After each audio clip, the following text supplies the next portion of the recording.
एक आर्टिकल देख रहे हैं। द टेलीग्राफ ऑनलाइन का ये आर्टिकल है जिसमें बार बार एक शब्द का इस्तेमाल किया गया है, चाइना की किल चेन रणनीति। क्या इसी रणनीति के तहत भारत के किसी जेट को चाइना के इस चक्रव्यूह का इस्तेमाल करके पाकिस्तान ने हिट किया और किस तरीके से भारत ने इस चक्रव्यूह को बुरी तरीके से तोड़ दिया। जहां एक तरफ इस चक्रव्यूह को लेकर अब एक्सपर्ट के खुलासे आ रहे हैं, तो वहीं दूसरी तरफ माइकल रूबिन ने क्यों कहा कि तुर्की अब अपनी इज्जत बचाने की कोशिश कर रहा है, उसके हथियारों का बहुत बुरा हाल किया भारत ने। जियोपॉलिटिक्स में बहुत कुछ चल रहा है। हमेशा की तरह CIS न्यूज नेटवर्क के इस एपिसोड में जानने को मिलेगा बहुत कुछ। आइए जानते हैं इन खबरों को विस्तार से।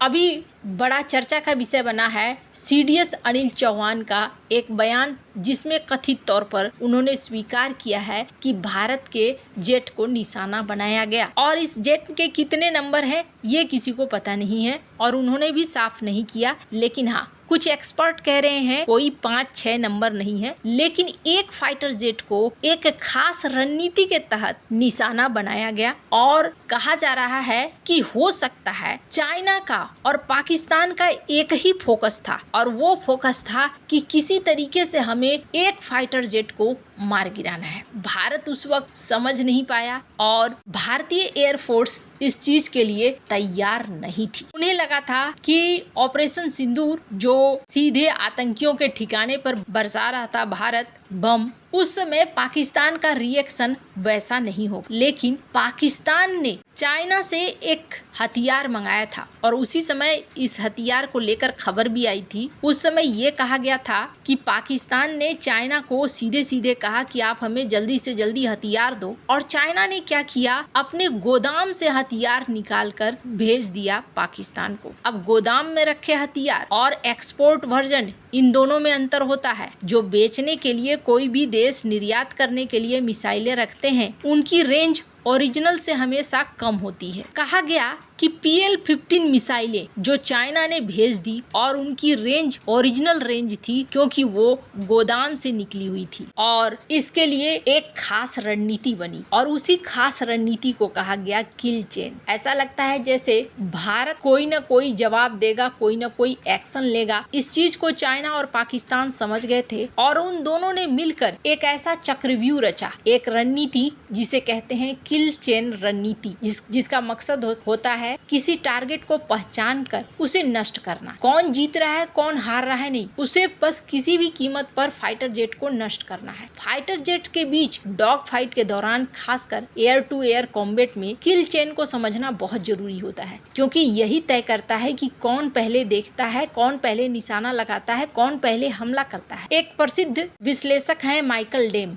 डेम का मानना है कि ये लड़ाई सिर्फ 2 फाइटर जेट्स के बीच नहीं, बल्कि एक पूरे सिस्टम इंटीग्रेशन के बीच होता है। साधारण भाषा में ये समझिए कि पाकिस्तान ने पहले से ही एक ऐसा सिस्टम तैयार रखा था और वो सिस्टम में क्या क्या था, चाइना का नेविगेशन, सैटेलाइट से आने वाली इंफॉर्मेशन, अवाक्स, JTENC और चाइना का ग्राउंड पे आधारित रडार, इन सारे ने मिलकर एक ऐसा सिस्टम तैनात कर लिया जिसमें आप ऐसे समझिए, ग्राउंड में जो रडार था उसने कुछ देखा, airborne early warning and control system अवाक्स को इन्फॉर्मेशन मिला और अवाक्स ने ये इन्फॉर्मेशन JTENC को दे दी और JTENC ने PL-15 मिसाइल को लॉन्च कर दिया। भारत हो सकता है कि उस वक्त वो ये समझ रहा था कि इनके पास एक्सपोर्ट वेरिएंट नहीं है और उसने अपने फाइटर जेट को 150 किलोमीटर से दूर रखा होगा, लेकिन असल में जो रेंज PL-15 की थी वो रेंज 200 किलोमीटर से ज्यादा रेंज वाली थी। अब इसने हिट किया। अब हिट करने का मतलब ये नहीं है कि पूरा फाइटर जेट तबाह हो गया या पायलट मारे गए। अगर पायलट मारे गए होते तो कुछ न कुछ बयान जरूर आता। हो सकता है कई बार हिट होने के बाद वापस लैंड करते हैं फाइटर जेट। लेकिन हाँ, यहाँ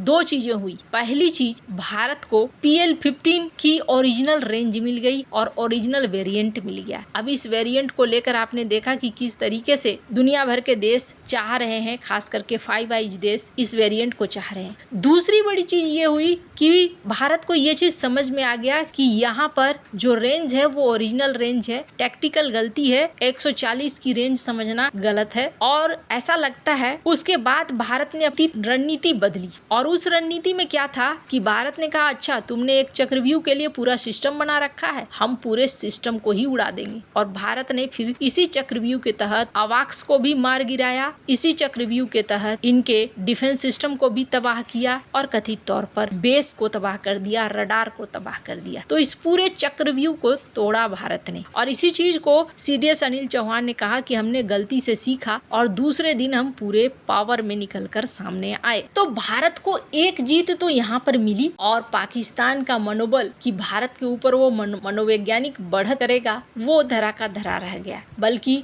इनका PL-15 मिसाइल जरूर हाथ लग गया। वहीं दूसरी तरफ माइकल रूबिन, इन्होंने कहा कि अर्दोगन ने TB2 ड्रोन्स को बहुत बढ़ावा दिया था, इनके दामाद की कंपनी में भारी भरकम पैसा लगा है, लेकिन भारत ने यहाँ उसे तबाह कर दिया। पाकिस्तान ने नुकसान को कम दिखाने की कोशिश की, लेकिन अब वो तुर्की के ड्रोन का इस्तेमाल दोबारा करने पर विचार कर रहे हैं। पाकिस्तानियों की हार इतनी बड़ी है कि इसे छिपाना संभव नहीं है। भारतीय वायुसेना का कहना है कि सीमा पर तुर्की के ड्रोन के हजारों मलबे हैं। भारत का स्वदेशी आकाश तीर सिस्टम इस लड़ाई का असली हीरो है। इसे भारत हैवी इलेक्ट्रिक्स लिमिटेड ने बनाया। आकाश तीर भारतीय सेना और वायुसेना के रडार के साथ आसानी से जुड़ जाता है। यह खतरे को अपने आप पहचान लेता है और टारगेट को ट्रैक करता है और हथियारों के रियल टाइम में असाइन करता है। पाकिस्तान के ड्रोन स्वार्म के सामने ये फीचर बहुत काम आया। कहा जा रहा है कि आकाश तीर ने दहाड़ा या चमका नहीं, बल्कि तुर्की के ड्रोन को कैलकुलेट किया और सटीकता के साथ हमला किया। इसने हर टारगेट को खत्म कर दिया। भारतीय अफसरों ने आकाश तीर की तुलना इजराइल के आयरन डोम से की है। उन्होंने कहा कि iron dome missile system missile defence में माहिर है, लेकिन आकाश तीर ने कम ऊंचाई पर उड़ने वाले ड्रोन और म्यूनिशंस के खिलाफ एकदम से गजब का रूप दिखलाया है। पाकिस्तान अब क्या कर रहा है? पाकिस्तान अपने एयरफील्ड्स को फिर से बना रहा है, जबकि तुर्की के डिफेंस इंडस्ट्री ऐसे सवालों का सामना कर रहा है कि अब उस ड्रोन का काट भारत के पास है। अर्दोगन अपने ड्रोन को अफ्रीका, सोमालिया, लीबिया में बेचना चाह रहे हैं, लेकिन अब ये डील मुश्किल में है। दूसरी तरफ आकाश तीर पर अब दुनिया की नजर है। जिन देशों को तुर्की के ड्रोन से खतरा है, वो अब भारत के आकाश तीर को खरीदने की तरफ बढ़ सकते हैं। भारत अगले 2 साल में ड्रोन सेक्टर में निवेश को 3 गुना करने की योजना बना रहा है। ऑपरेशन सिंदूर की स्टडी करते हुए भारत अब काउंटर ड्रोन के इकोसिस्टम को भी बनाने पर काम कर रहा है। यानी भारत ने तुर्की के ड्रोन इंडस्ट्री की कमर तोड़ रही है। इसका असर आने वाले वक्त में दिखेगा। आपको क्या लगता है? इन सब मामले में आपकी क्या राय है? कमेंट कर जरूर बताएं। जल्द मिलते हैं अगले वीडियो में नई खबर के साथ।